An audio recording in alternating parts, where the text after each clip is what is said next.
Good morning, viewers. You're very welcome to The Empowered. My name is Esther Awor, a student at Uganda Christian University. The Empowered, as you hear the word empower. Huh? Wait to be empowered. Listen in until the very end. Don't forget to like, subscribe, share with your friends, all social media platforms, even WhatsApp, Facebook, Instagram, even TikTok, people. And share the word until that other people are empowered, even if you aren't. Yeah. This initiative is organized by the Office of the Director of Student Affairs, headed by Miss Pamela Timwebaze, who's here on the call. She's going to say hello to you all. With me interviewing is the mighty Mutunji Oris, who is also going to introduce himself and what he does. And then finally, we have our host here. The person we are going to interview is Christy Asiimwe Ainembabazi, Mrs. People, Mrs. Ainembabazi. Very The mic important to note.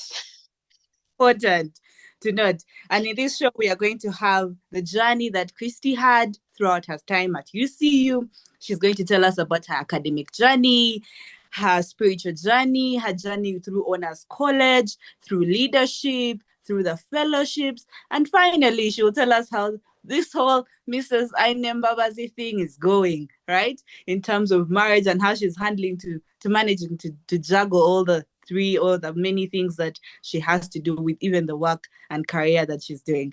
Right now, leave the floor for my friend Otuji Oris to introduce himself. Wow. Thank you so much, my co-host,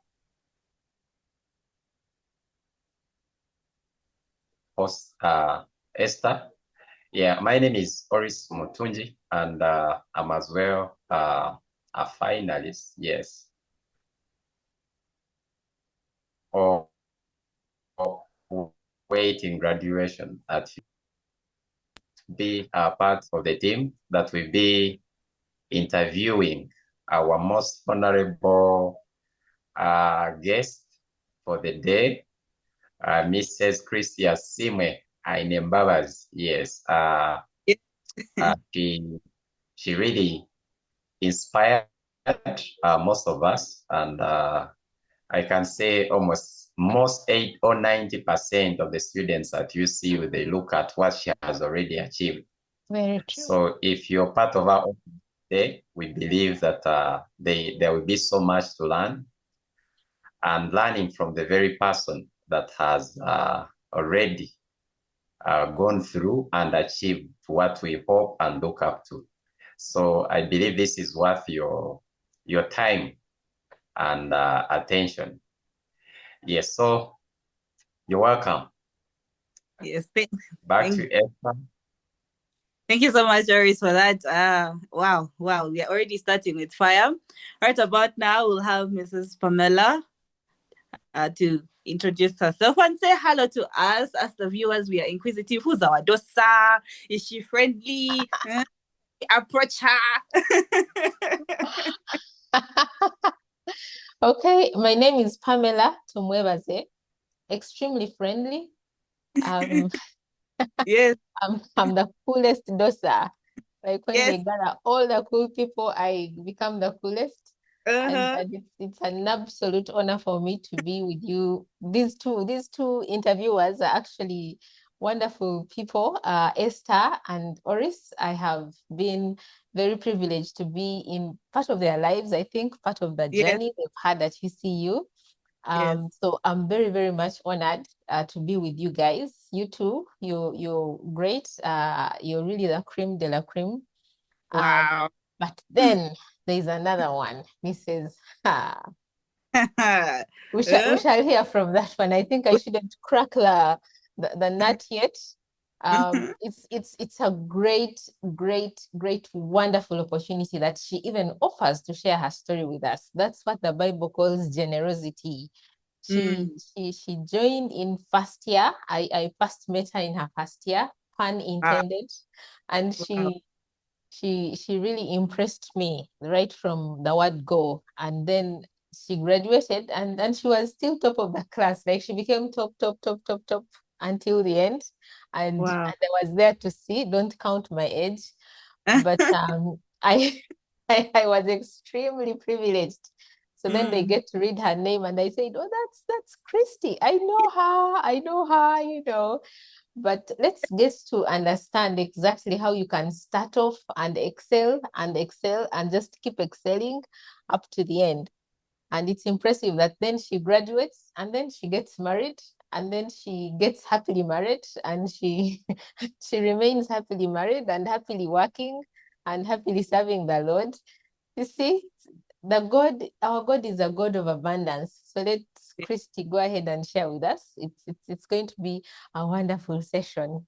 That's why it's called the empowered. You just Yes. have to be empowered, you know? Empowered. Yes. Exactly. Yes.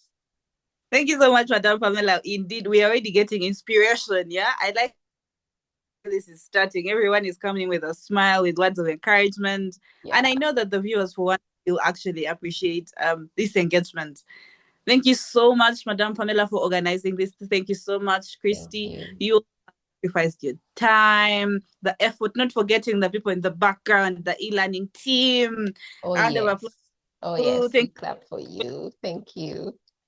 Take this call now. Right now, I'm going to ask Oris to be able to be the first person to ask Miss Christy to introduce herself. Thank you.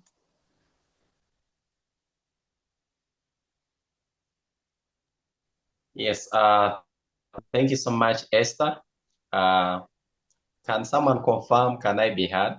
Yes. Yeah. I just want to make sure that I don't do a disservice to our audience this morning. No, we can hear you. We can Yeah. see you. Yes. Thank you so much, Esther, and then our fullest Dosa for this opportunity. Yes, we do appreciate it. You can clap those hands. It's okay.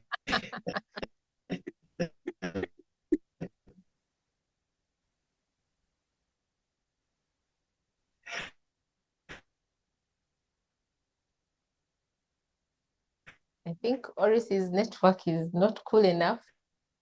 Yes. Yeah. Yes. Okay, we can hear you now. Please go ahead. Can you hear me now? Very well. Very well. Yes. So I was saying that we are going to give an opportunity to our guest, Mrs. Christy Asiimwe, Ainembabazi, to tell us who she is. I know most of you could have maybe interacted with her. Some of you saw her in papers. Some of you saw her in maybe on TV. But today you have an opportunity to see who she is. So she's going to come and tell us like who is Christy beyond the newspapers, beyond the TV, beyond the standard newspaper. Yes, like beyond even the person you interacted with for 1 or 2 minutes. Yes, Christy, you're welcome. Esther, if you don't mind, you can just clap hands until she comes. Yes. This is really exciting for me. I hope I'm audible enough. Yes, you are. Yes. Great. First and foremost, thank you so much for this introduction. It's very overwhelming, to say the least. Really, really excited to be part of this. Thank you so much for the invitation to be part of the Empowered. I love empowering people. I think that's one of the things that that's a strength for me. I love empowering people, and I believe that God has actually told me to support people to be who He wants them to be, who He has, ordained them to be. Before I go so far, my name is Christy. Asiimwe, Ainembabazi, Mrs. Christy Asiimwe, Ainembabazi. And I am a child of God. I am saved. I love the Lord and I love his people. I am married Ooh. to Mr. Jesse Jeremy. Yes. I got married last year. I got married last year in December. So it's been 4 months now, and we are so grateful. The things that God has done for us and in us are just overwhelming, really. We keep seeing his blessings, and it is testament to the fact that he called us together for ministry, and to do his will, to support one another. It's exciting for me. I am also a teacher, an educator by profession. I graduated from Uganda Christian University with a first-class honors degree in a Bachelor of Arts with Education. That was last year in October, and it was a beautiful season while I was at UCU. I remember the first time I came to UCU was in my S4 VAC. There was a fellowship there, a VACIS fellowship. It was the first time I was there, and I was just amazed by the environment. I love green spaces. And so when I got there, I was like, oh my gosh, I just love this place. And then I eventually returned to do my bachelor's degree there in 2021 and graduated last year. I am now working at Acorns International School in Chisasi as a teacher. Hello? Can you hear me? Yes, If I'm audible. I can hear you. Christy. Oh. Yes, maybe before I Yes, go any further. Yes, first and foremost, thank you so much for, I think people now have some good grasp of who Christy is. Yeah, and I just wanted to maybe add more on something. Yeah, that you were telling us how you came to know about UCU, and then you looked at the environment. It was so fascinating for you. But maybe mine, I think like a second question is going to come around that statement you made. Beyond the environment and everything you saw at that time, what inspired you to join UC? Because I believe there are so many other campuses and institutions, both in Uganda and outside Uganda, you could have joined, which could maybe be having better sceneries and environments than UCU. Yes. Yes, Christy, you can tell us. Okay. Well, aside from the environment that I just loved, I really appreciated the Christian foundation that UCU had and provided to its students. After my high school, I really wanted to join a Christian university, and a Christian university in Uganda. That was around COVID time. So I didn't want to go far from home, but I really wanted to be in a Christian university. And I recognized that education is a thing that needs to be had from the right perspective. You need to have education from the right perspective. And for me, that meant having a Christian perspective to my education. And so that's why I chose to go with UCU, aside from the awesome environment. But I also had friends there, and they really encouraged me. They had beautiful experiences, and so I went for it.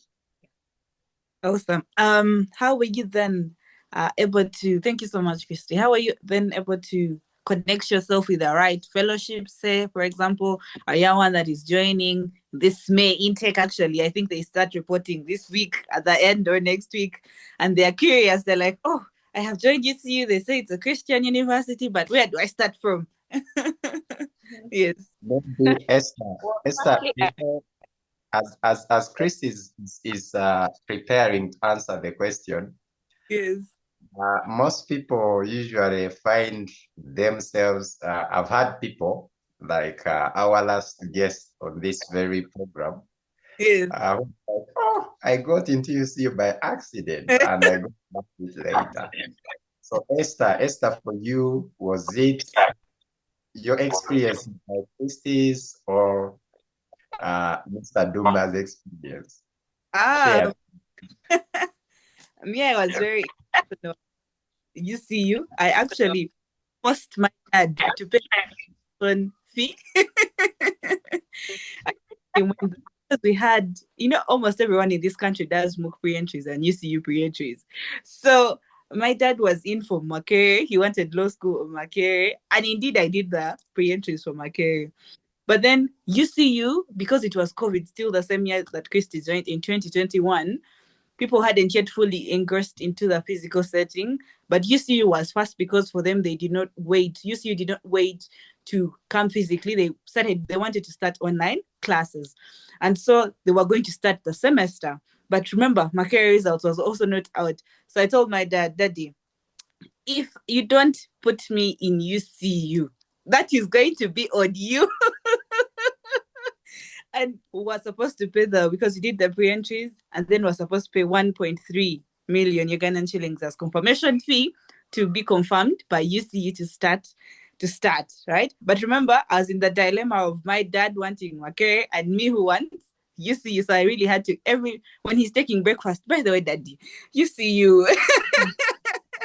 And I would pressure him until he paid confirmation. And I really showed him that, hey, I actually want this thing. Like, so I attended the class. I told him, now I need a computer. I need books. So by the time the next year, I was almost done in that. And I was like, but now, Daddy, I've already started here. How are you going to take me back the other side? So for me, it was Interesting. join UCU. Interesting. How about you, Oris? Oris, you might fall under the category of. I think our guest is ready to answer your question. So me, I will just answer in the inbox. You done? Oris is trying to do. Yes. We got him. Well, Esther, I think that it's a beautiful thing that you came to UCU with that mindset. And I think that everyone who enters UCU from that point of view and with that mindset will glean the most out of UCU. I was actually just saying that I'm excited for every new student who is joining UCU because they have chosen the best place to be at. I'm good friends with Timothy Dumba, who was interviewed last on this platform, and he likes to say that I'm one of the people who loves UCU more than he does. We are few, but I really, really love it because because of the impact that it has, because of the level of excellence that it exhibits. And so everyone who is joining should be very, very excited. Yes, Christy. Yeah. So for me, it was a beautiful thing to come to UCU, knowing that I'm going to get this good foundation. I'm going to get fellowship, friends that are going to encourage me. And so I decided to make sure that I look in the right places. I had the advantage of going through like a university preparation sort of course or training or fellowship in my vacation. And during that training, we were told, first and foremost, to set our goals. Yeah, and this is to all students out there, whether you are just starting or whether you've already started and are in year 2 or year 3. It doesn't matter. Have your goals set. Right now is the time to begin. So we're encouraged to set our goals in different areas of life. So set spiritual goals, set relationship goals, set academic goals, set leadership goals, set goals for, fun and all these things that you would like to do. It was important. And so we set goals before we joined university. And so one of the things that I looked out for as part of my spiritual goals was good fellowship groups. This meant that I, first and foremost, engage in the activities that the chaplaincy had already set in place. It's easy to get sort of wound up in any random fellowship, but we also need to check the fellowships that we engage in. You being a Christian university doesn't mean that every fellowship is good for you, that every group of people is good for you. Yeah, you need to check what is right. And of course, the chaplaincy has gone over and above to ensure that they check which fellowships are good to engage in. There are fellowships organized by the chaplaincy. There is community worship, which I absolutely love and miss. So there's community worship that's a must attend every Tuesday and Thursday. Every time I had class before community worship and the lecturer was sort of going overboard, I would be stressed. Like, please, let's go. I just loved that space. There is Sunday service. There are sales. I know now. Yes. I was part of the Pace Setters Fellowship. That one is affiliated to All Saints Cathedral. I know there are other cell groups as well. So getting into this space and these spaces helped me quite a lot, but also having friends that were coming from the same fellowship groups was very helpful. It is difficult for one to stay on course, especially when it comes to their faith, if they are living with two different kinds of people groups. Yeah, you go for fellowship and you're with this kind of people, and then after that you go to class or hostel, and the people that you're finding there are of a different mind, are focused on different things. You'll not be able to balance and keep and stay the course. So yeah, that's something that helped me with fellowship especially. Thank you so much, Christy, for that very elaborative answer. I think very many people have now gotten a clue or two on where to start from, right? Those that have not been listening from the good English, they say it's chaplaincy. You start from the chaplain, you attend community worship, then you'll be connected to where to go in terms of our fellowship. Thank you so much, Christy. Let me boast a little bit. I remember you were my neighbor at Honors College. In room 1. That's right. Room 2.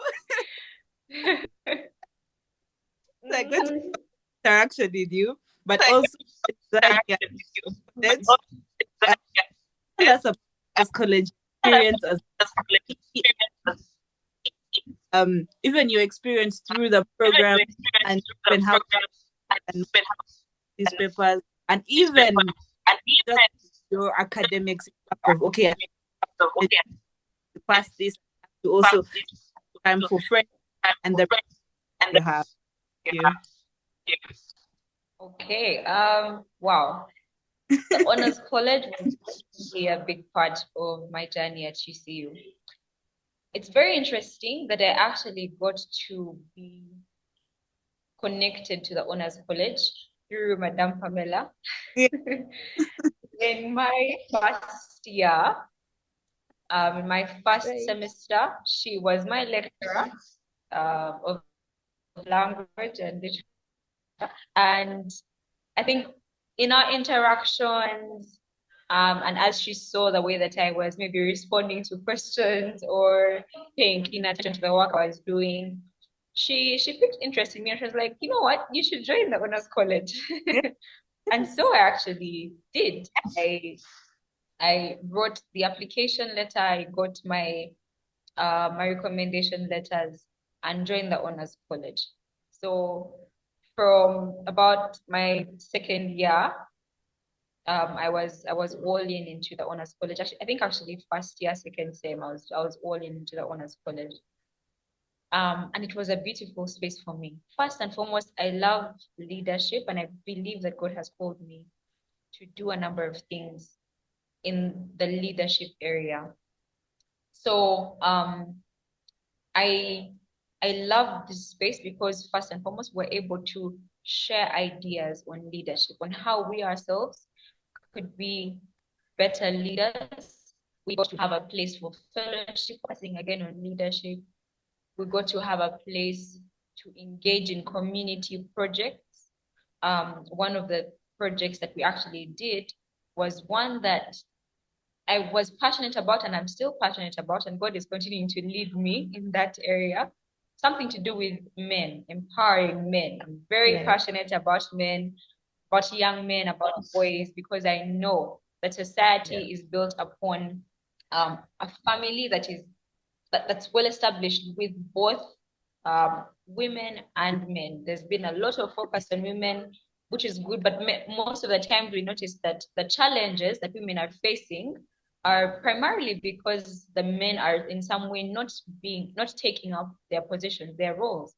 And so I realized, you know what, instead of fighting or trying to deal with a secondary problem, why not deal with the primary issue and ensure that men recognize who they are and men take up their responsibility. So that was one of the projects that we had with the Honors College, the mending. And now God has continued to lead me in developing curricula for similar projects out here. So we had projects, we had interactions with students in the USP, Uganda Studies Program. It was beautiful. I made amazing friends. Got to know what life outside Uganda is like from a different perspective, or what even life in Uganda is like from a different perspective. I got to learn very many things from these ladies and gentlemen that would come. And it was exciting just having that fellowship. We also, of course, had to present papers, research papers. And that season helped me a lot because it was a season to check myself, to check the things that I am passionate about. I noticed, and this is to you who are in the honors college, if you want to write a good paper, follow your passion. Yeah. Let it be about something you are passionate about, something you're excited about, something that won't drag doing research. Let it be something you're passionate about. And that really helped hone my interests and my abilities in those areas. So it can be tasking, of course, and that is why you have to enter the honors college with a certain GPA, because they know, the honors college knows that you need to excel, but because you're being exposed to so much more responsibility and work, you need to already have the ability to go over and above the average. So it was tasking, but amazing. Awesome. Christy, you mentioned that you love leadership. Leadership literally flows in your veins. It does. From the head to the wow. So during your journey at UCU and where you are, I'm sure you are a leader somewhere, doing something good work, right? How do you encourage leaders, especially now in the guild government, but also leaders that people who would want to join, the young ones that are joining this coming intake? There's, I think, going to be the Law Society leadership campaigns going to happen and voting. There's also going to be the guild leadership coming at the end of the year. But even you as a former guild leader, how was your experience through this whole leadership, and how did you manage to conquer the oppositions that would come one time? Because ideally, I was with you during the terrain of Dumba, of His Excellency Dumba Timothy, and you did a very amazing work as a minister for presidency. You were literally running and making the calls here and there. So how do you encompass all these three things that I have stated? Wow, nice. Like you've rightfully mentioned, I was part of the guild government, the 25th GG, the 25th guild government, right? And it was another exciting time. It was another exciting time for me. A very a very intense season of learning as well. Maybe I'll start with a brief story on how I actually joined the guild government. Okay. Timothy and I had met in a fellowship, Pesetas fellowship, and had brief conversation there. And I think at first he was just really interested by the way that I spoke and articulated myself. And so I think he picked into me in that way. And so we'd have conversations here and there, but it wasn't so much really. So when the campaigns came around, I thought I should stand for the position of MP, School of Education. So I did print my posters, put them there. Like you. I shared with my classmates. I shared the vision with my classmates, and it was good. I know however, that it was also a difficult time. I had classmates of mine that were against me, and during that time, God really taught me to love people. And that is something that has stuck with me through my leadership journey, and something that continues to be emphasized. As a leader, our primary responsibility is to love one another. As human beings, as people, as Christians, we ought to love one another. And so even when I had students coming out at me, my own classmates coming out at me and saying things behind my back, this one wants to be in the guild, or she was going to get this position because of her tribe. I was like, my God, this thing. I was like, Jesus, for real? Like, I was shocked.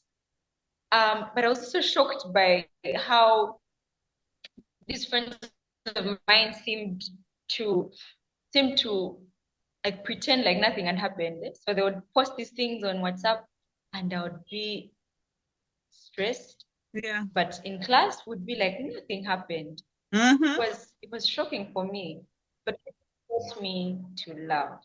He taught me to love them, to pray for them, and to support them in any way that I could. Long story short, I was not voted in as a MP, School of Education. And while people thought that maybe I would be heartbroken or something like that, I really wasn't. God gave me a peace during that time that I could not explain. And after that, I was like, you know what? This is definitely God's will. And I know that He is going to put me where He wants me to be. And that's another lesson for leaders out there. Please ask the Lord where He wants you to be. And I think you notice that I keep referring to the leading of the Lord, to speaking to the Lord, because He is sovereign. Whether we like it or not, whether we declare ourselves atheists or not, the fact is that God is here, He is real, He has made us, and we are His. And the sooner we recognize that, the better for us. And so I inquired of the Lord. I was like, this is definitely, I think, maybe not God's plan for me now. And so I'm just going to relax, calm down, and just do what He has given me to do now. Yeah. So I relaxed, wait. But of course, I still desired to serve in the guild government. In December that year, the elections happened around November. In December, His Excellency Timothy Dumba calls me and tells me, you know what, I would like to be my minister for the presidency. I was like, okay, that's what is that? What does that entail? And so a bit about it, and I was like, yes, most definitely, I'd love to serve there. And so we went through vetting, and I was voted, or I got into the position as a minister for the presidency. Now, I had thought that I would just be MP, but God lifted me, put me at the ministerial level, and that in the president's office. Which is not something simple, but for me, it was a blessing for me. And today I look back at that time and I think God really knew what he was doing. Oh, yes. Another thing to leaders out there is that God will take you through different seasons to train you for others. The kind of working relationship we had at the time was one that caused us to focus on serving people. And Timothy kept on emphasizing to the whole guild government that we are here, number one, as family. And that's a lesson to leaders.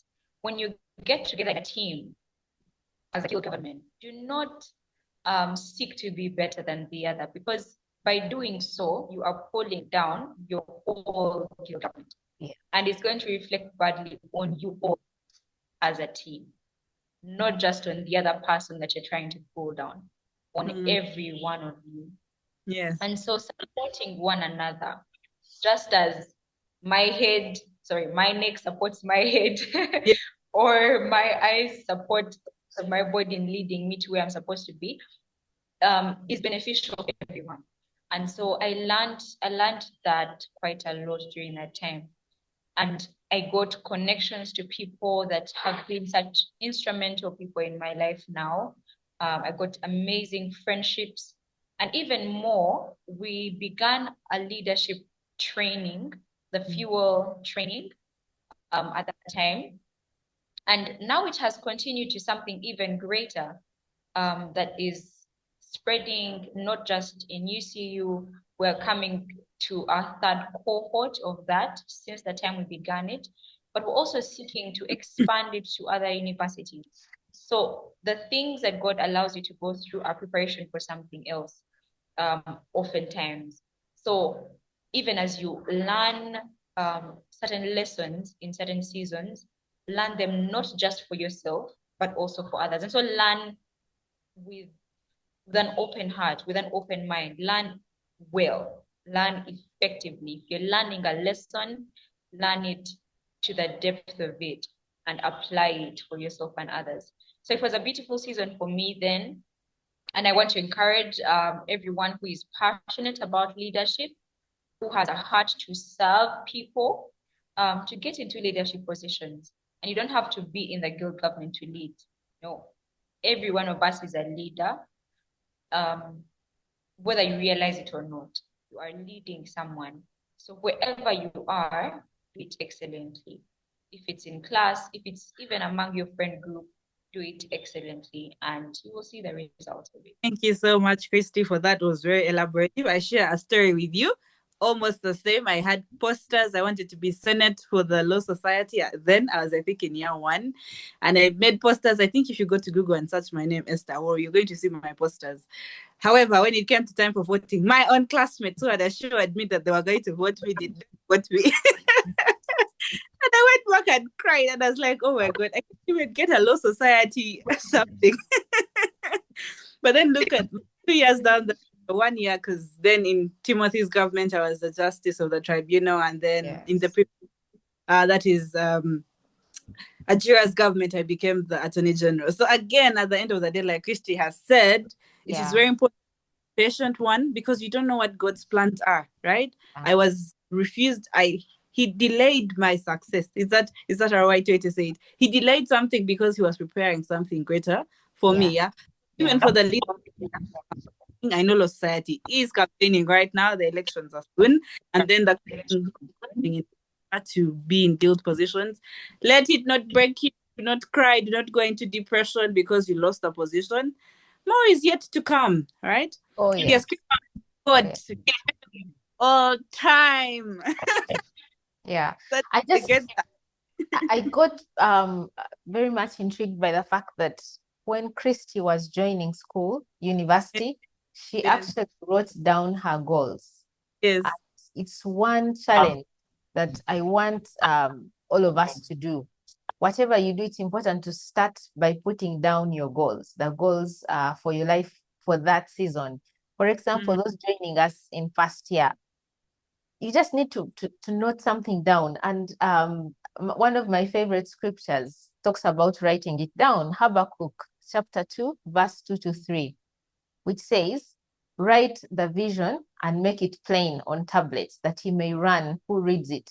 And it goes on, but it's good that you read it until the next verse.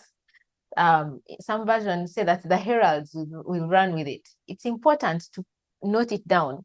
And you see, when she wrote them down, she actually put them into different sections. So she had a section for academic goals, and she put that down. Leadership goals, they were down. And probably in leadership, I don't know what you wrote down. You probably wrote down that you wanted to participate in some leadership activities at the university, something to that effect. And then she's appointed president. It's because she had written it down, and the heralds, or should I say the angels, ran with it, that a year or two later, that goal is achieved. So it's necessary, and I would encourage all of you first-year students, have that notebook somewhere. Put down those goals and let it be a book you can read. I like to put my goals down, but then I pin them somewhere I can be able to access them almost on a daily, and I can read and pray through them as I start my day. So you have your leadership goals, financial goals, academic goals, personal goals, spiritual goals, etc. And each one of them is elaborate enough. That's why it says make it plain. Let it be understandable, smart, measurable, and clear, so that you're able to see how far you're going to achieving that. And at the end of the 3 years, you find that actually the things you wrote down 3 years ago are the things you are living now. And it's really key. At every section of your life, make sure you have goals for that particular area. Okay, please go ahead. Yes, thank you so much, Madam Pamela, for that very, very elaborative explanation. And I actually share the same. If those people who that like to read books, in the book 7 Habits of Highly Effective People by Stephen R. Covey, in Habit 2, he says, have the end in mind. When you have the end in mind, it helps you work backwards. When you know that a first class, what does it take for you to get a first class? So you know at the end of the day you want to have a first class. So what does it take? Attend the classes, do the assignments, and so it will help you work backwards to achieve the goals that you have set. Back to you, Chris. The question goes to you. Our God, the greatest of all time. Oh, yes. How did we manage to be our best student? I have a young one here asking me, how did Christy manage? I watched the last graduation, and Christy was the best overall student at Uganda Christian University, amidst honors college, amidst everything she was doing, but she was the best. Yeah. Yes. Maybe before she responds, we need to note that Christy was the best in the whole university. Yes. Like across all the disciplines, all of them, she became number 1 at graduation. But then during that time, she was the Minister of Presidency.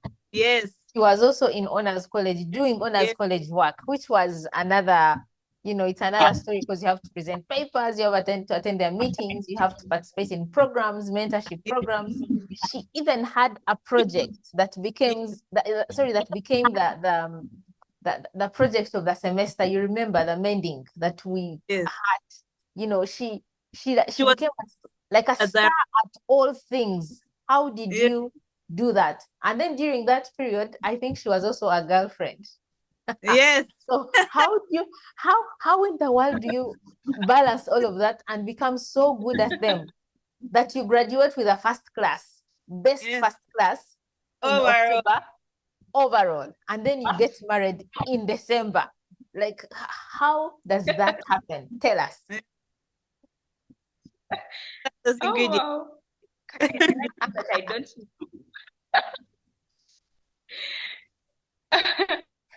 Is it allowed for me to say that I don't know how that happens? Not allowed. We want answers. It's really taking one step at a time. Can you speak a bit louder? I think you're a bit of a distance from your gadget. If you can draw closer to it and tell us. We need to hear this without missing a point. Yeah. We are writing. Okay. Yes, we are. You can see we are taking. Wow. So, well, you know how we read stories from the Bible, yeah? Think about Moses.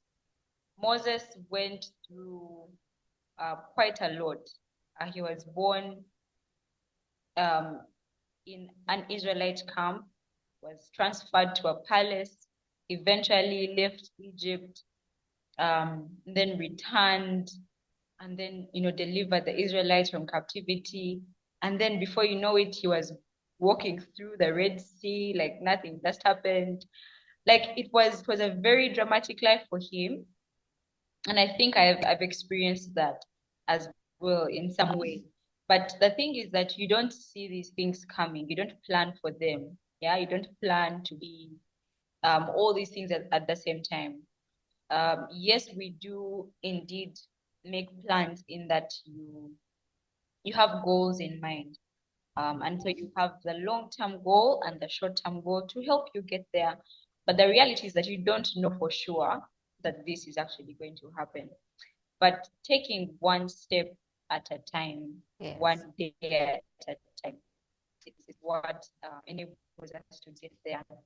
Thinking like if I'd thought, if in my mind in year one, I knew that all these things were going to happen at the end of my third year, I would have been stressed because I would have thought, what? How am I going to deal with all that? It's too much to handle. But I think that that's also God's blessing to us. He doesn't allow us to see everything that we simply take one step at a time, do what you're supposed to do now. And, every day as you do that, you'll eventually find yourself at a place that you thought you would probably never get to. So it's a one day at a time thing. Well, in addition to setting goals for these different areas of life, and now particularly concerning academics, I knew that it was possible for me to get a first-class degree at the end of my 3 years. Again, in my training in VAC, I'd been told, you know what, getting a first-class degree, especially at the university, is not a very difficult thing, okay? There are certain steps that you can take to understand, number one, how best you learn. Okay. Yes. Number two, what it is that you are passionate about. And so if you are in a course or a degree path that is not what you're passionate about or what you are interested in, it may be easy for you to fail to get the first-class degree because your heart is not there.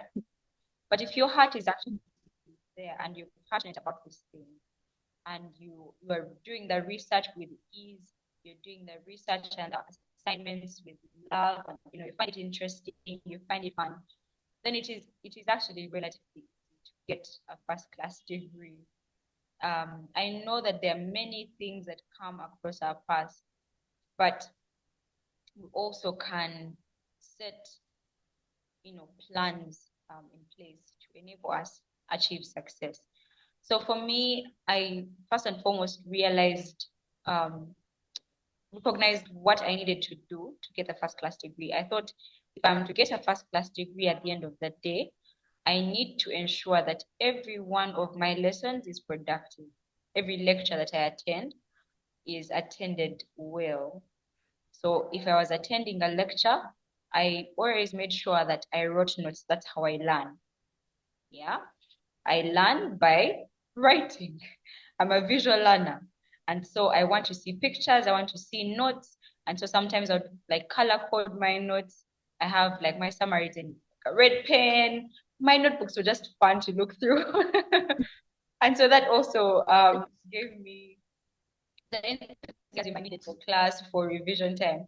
So in class, I would make sure I write my notes. I'm paying attention. That would mean I also sit at the front and pay attention. I remember and that. I have my focus. Yes. So I sit at the front and make sure I understand what is supposed to be done in that lecture, so that when I get to revision, I'm actually revising. I'm not learning new things. Yeah. And this was also because I was engaged in quite a lot of activity.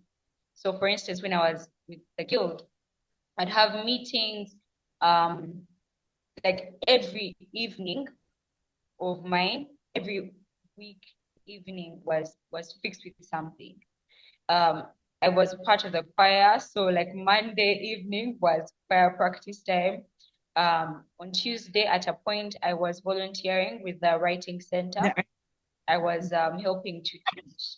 Yes, I was helping to teach international students English. So there was that on Tuesday and maybe Thursday. On Wednesday, I had fellowship. On Friday, I really wanted to relax a bit or maybe do some assignments. And so each and every evening of mine was packed. And so the goal was I need to make sure that I need to learn within class because I don't have time to read so much. So my reading would actually mostly happen in the week towards exams, believe it or not. The other time I would have during the weeks before exams would be to do assignments, and those I would also try my best to do them really, really well. Understand what the lecturer's expectations are. How is this essay supposed to be written? What is a presentation format? Because those things matter. So what kind of research am I supposed to do? How much time do I need to put into this? And then do it to the best of your ability. Because as many of us may know, your total grades at the end of the semester are compounded from your coursework and then together with your exam scores. So if my coursework is taking say 40% or 30%, I need to make sure that by the time I enter that exam room, I have like at least like 29 out of 30. Yeah, because you don't know what the exam may bring, or I don't know, at the highest mark possible. And then that means that I have to backtrack again. If I want to get there, that means every assignment, every coursework has to be done well. So if I got maybe 30, 38 out of 40, 35 out of 40, I'll be good to go in every assignment. So it's not something that happens at a go. No, it's a constant thing. You have to keep the goal in mind, like Madame Pamela has said, this is my goal, and therefore, with this one assignment, I want to do my best. With the next assignment, I will do my best. With the following assignment, I will do my best. And then when you get to the exam, of course, also do your best. And then one semester is done, two are done, and just like that, you find that you're excelling. So knowing how best you learn, one other thing that worked for me was actually reading, knowing where to read from. I up till this point, I do not know how people are able to stay awake in the dining hall and read at night. Yes. I am so sorry. Yes. I personally cannot because I want to be comfortable. If I'm not comfortable and I'm feeling cold, then I'm going to be focusing on how to get warm the whole time. Yes. So I just need to understand and not force myself to go and read there if that doesn't work for me. If it works for someone else, then let them do that. But for me, it won't. Understand how best you learn. Understand what the requirements are for you, what the goal is, and then you'll be able to execute well. Thank you so much, Christy, for that very, very good response. I think it answers. You've given us tips on how to actually do it. You've given us the secret ingredient. But I have another question, Esther. Sorry to intercept. Yes. I mean, Christy came in through all of this, and yet there are so many distractions around campus. You know, there's a lot to do. And yes, I know her plate was full. She had, she had fellowship, she had class, she had meetings, she had government, she had all of this. But also, there are other external distractions that are real distractions, like Friday nights, people want to go dancing, for example. There's a bar down the street and people are rushing there. And I'm sure you had people in your circles who would want to go and lead this other life where I'm hearing about night swimming these days. The middle of the night, they want to go to some swimming pool. And like how did you do it that you could choose not to go there, but then say, I am going there? What would you advise the first year student breaking out of home for the first time? They've been living in a gate, like I came from a single sex school and I was always gated. I left my home, it was gated the whole time. Then you come to university, you find that you can actually go to club and you're old enough to make that decision on yourself with your mind, with like what would you advise that person that they can come and be surrounded with all of these distractions and all of these programs, but then you can still say, I will be in school and I can still get my first class degree? What would you tell that person?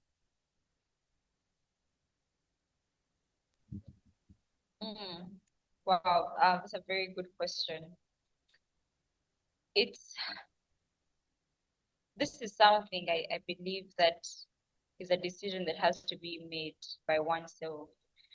No one is going to make the decision for you, because like Madam Pamela said, when you get to the university, you have the freedom. No one is going to follow up on you. But even if they do, even if they try, you can get away if you choose to. So it's a space that provides freedom. And we simply need to, as individuals, think about where we want to be, who we are, and what requires of us. This, first and foremost, comes from a place of knowing God, loving God, honoring Him, seeking to honor Him and to live for Him. That's a very central part of life, and we should not discard it at any one point. It should be the driving factor for us. And so even the things that I will say here will sort of point back to that. So if you're out there and you have not given your life to the Lord, you have not surrendered your life to Him, it is I believe it is time. It's time for you to do that, because nothing in life will make sense without Him. Otherwise, without Him, we're going to try to find satisfaction, pleasure, meaning in our friends, in these events, and then eventually at the end of the day, find that they were actually also given, which is quite certain if you think about it. Solomon went through all of life. He tested everything. He says at the end of it all that all these things are vanity. Vanity. They fly away. Yeah. Without God, without you appreciating the life that God has given to you as such, as His life, everything is vanity. And so we have to go back to the drawing board, understand first and foremost that we are the Lord's, and then live life from that point of view, from that perspective, as someone that God has chosen and set apart and brought to use you and given a purpose. What should I do to get to where He wants me to be? What should I not do to ensure that I also still get to where He wants me to be? It's a conscious decision we have to make. These distractions will always be there, and it takes courage to actually say no to the wrong people, to those who call you uncool, to those who think that you're so lame. It takes courage to say no to that, because you don't have the tangible results at hand yet. You don't have the end at hand yet, but it is in your mind, it is in your heart. The others can't see it, but you can see it. And so it takes courage for you to tell them, I'm not going to do this. You may not even explain why. You may not explain your whole goal at the end of the day to them, because they may trash it. They may rubbish it. You want to be this, you think you're going to be there because because you watched The Empowered. Now you feel like you can't do anything. But it is actually possible if we are intentional. Yes. Thank you so much. for that elaborative response. I'm going to give us more 5 minutes to really just sum up. I just have a question for you, just two that I'd want you to answer in 1 minute.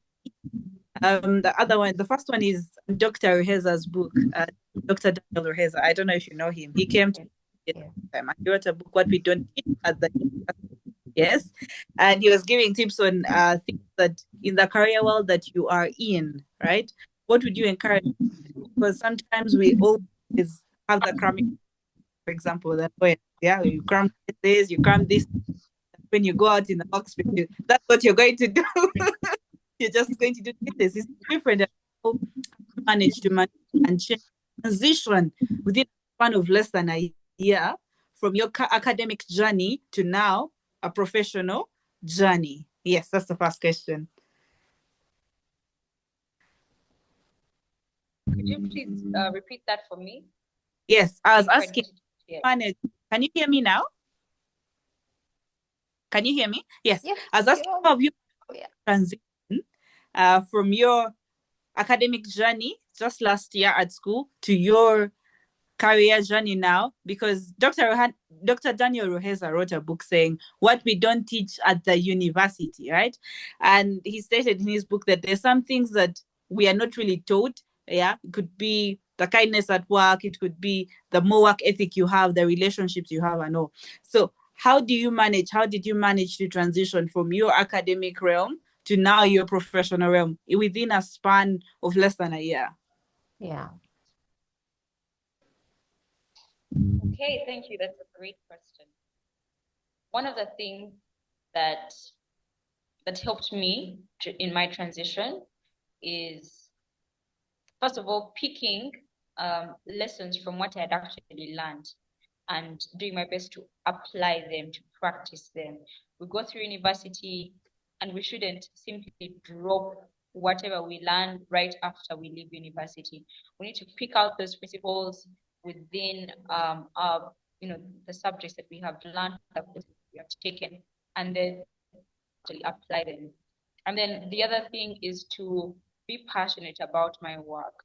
There are many challenges that the workplace comes with, the fatigue, the deadlines, all these things, but you've got to be passionate about what you're doing and choose to look at whatever you're doing from a perspective that helps you to gain some passion or interest in it. Yes. So if I am teaching, someone may look at it as it's simply teaching, but me, I may look at it as empowering learners. And so because I have that perspective, I will be more focused, I will be more encouraged. And then do all things for God. Yeah, do all things for Him. He has continually highlighted to me how much He's interested in my work. He keeps reminding me, you have not finished this planning, you have not done this yet, you need to do this better. And so He is interested in our work, and so we need to work as to Him and not to other people. Yeah. Yes, thank you. One last question. Our last question. Of course, it's on the big issue of marriage. It's the only thing we haven't talked about yet. Madame Pamela hinted on it and asked, "Oh, you are a girlfriend at the end of your course."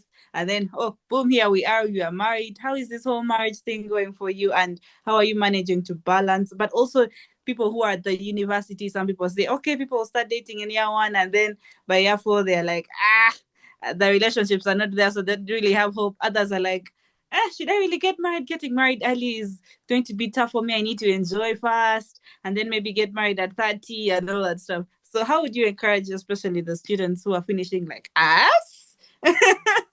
Like this them.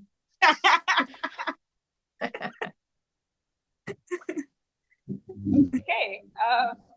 Well, be encouraged. It's a beautiful journey. Marriage is a beautiful thing. First and foremost, having the right mindset, having the right mindset, the right knowledge concerning marriage and its foundation is important. Yeah. So what do you think about marriage? What do you think about relationships? Do you see them as something that's just for fun or social status? or just to pass time, or do you actually see it as God sees it? Do you see it as a means by which to propagate the kingdom of God, to to build one another up, so that one is able to fulfill God's assignment? Now, it may look like different things for different people, but it is definitely not just for fun. So if we are still looking at marriage and relationships, and dating as a fun activity, let me just do this because, yeah, I want maybe money even, then that's not the time to get into this. Maturity is important, and different people's maturity levels are different. And so I cannot say, you can't start dating in year 1, or you can't start in year 4 because you're still too young. Not quite. It is really dependent on your level of maturity. What do you want out of this relationship? Are you seeking to give more than to receive? Are you seeking to support and enrich more than to just draw from the other person? Also, have you inquired from the Lord concerning this season? Because there are different seasons in life, and we need to also receive the leading of the Lord, and He can guide us sometimes, through the things that we hear, through even ourselves, how we feel about certain things. You may actually have a full plate and not be able to take on relationships, and that's okay. Yeah, if you're not able to juggle it, if you feel like you wouldn't be giving it the best, then it's all right. So it's not a one size fits all thing, but we need to have the right mind concerning marriage, concerning relationships, and then we'll get to a desired end. Thank you so much, Christy, for your words of wisdom. Thank you so much for sharing time to speak with us, to always connect with us. Those who want to reach out to Christy, please, I'm happy. You can reach out to me. Right. Yes. Thank you so much, Madam Pamela, for organizing a wonderful talk called The Empowered. I hope everyone has been empowered like myself. I have been empowered. I feel like I can now fly. Yes, not physically, but yes, I can now fly. I feel like I can now achieve the goals. I can write my goals and words on them. I feel like when it comes to my career, my academic, even my relationships with people, yeah, I have gotten empowered from Christy. Madam Pamela, have you been empowered? Oh yes, totally empowered. I mean, you don't expire when it comes to empowering. Even at my age, you can be empowered, like totally empowered.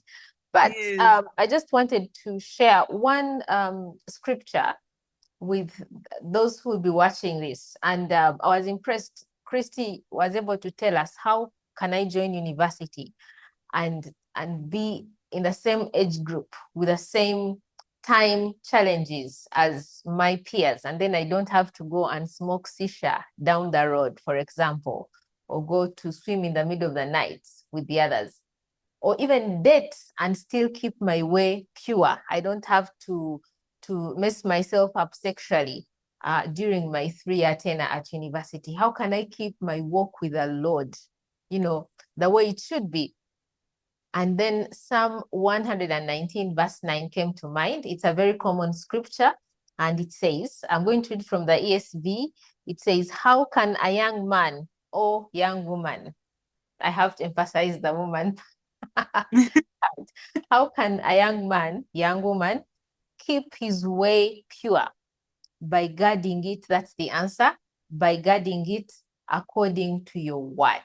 If you want to guard your way, just do it according to the word of the Lord. Now that's one. The second and last thing that I want to mention is that every time, and I've said this when we are orienting new students, this is what I like to tell them.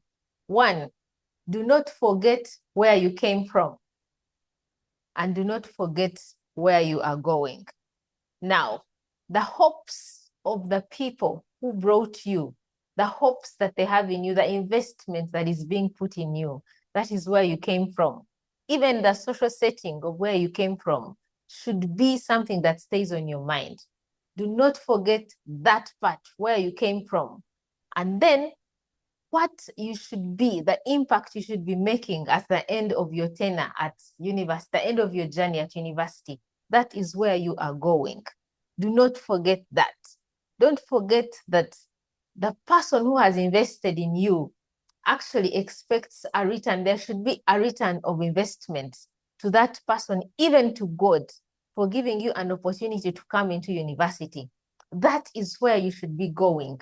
So even as you make decisions, should I now smoke? Should I do drugs? Should I, go to the library and read my books? Should I attend lectures today? Or should I dodge class? Should I join honors college? Should I not? Should I not? All of these things. Don't forget that it's important to consider, where did I come from and where am I going? These two questions will help you make the right choice. But thank you so much, Christy. It's been really wonderful. So I met Christy in her first semester, and then I got to know her like every year, every single year I got to know her. And then she completed, and it's been a privilege for me to know her. The same thing with Esther. I got to see her like when she was a tiny little fresher, and I have been like, I've known her through and through and through, up to the end. It's been an absolute pleasure. Actually, look forward to when she will be the Chief Justice in this country, and I know she will be there. Yes, like I every single word. And Yes. Oris has also been a great influence. I got to see him. I know him especially in the Christian church circles. He became a part of that small core prayer group that I had with everyone. And we were a team of 4 or 5. We would meet every week and pray together and trust God for things. And then we'd see them happening across the university. And life is bigger than you. When you focus on what brought you, then God is able to respond to issues that even affect all the others, because you are standing in the gap. And that's what I would want to challenge the others to do. Know that you have come to university, and your journey through university is bigger than who you are. It's bigger than you waking up and you're able to make your bed. It's actually that big that the influence that you should have should be an influence that is put on the kingdom. Otherwise, I wish all of you a wonderful time. I wish you guys a happy, wonderful future. I want to keep sitting down and saying, I know her, I know him, and when people are heralding you, I want to join in, but then also say that I know you. It's, the selfish part should come in, and I should just cheer you on. But also, those who are still students, I want to cheer you on, and I want you to know that you can make it. If you've joined maybe 3rd year, you're saying it's too late for me to get a first-class degree. So what? You can still excel in your 3rd year. You can still excel. You can still do a turnaround for your character and make the right choices as opposed to the wrong choices. You can still walk into the daughter's office. I think my office is quite a walk-in, no appointments, no prior calls, just come in. And then we talk through your choices. We talk through the journeys that you're making, and we pray through things, and then we receive miracles together. And still, I will have received the miracle by association. And I will say, I know him, God loves us that much. So thank you. May the Lord bless you. And I wish you a beautiful day.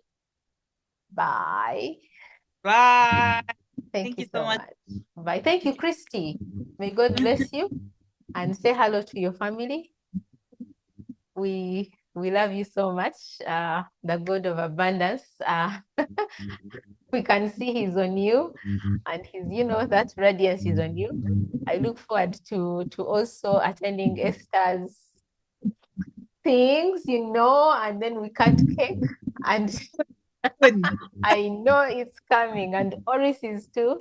I am looking forward. I love it when stuff like this happens to you guys. Thank you so much. God bless you. God bless you too much. Bye. Bye.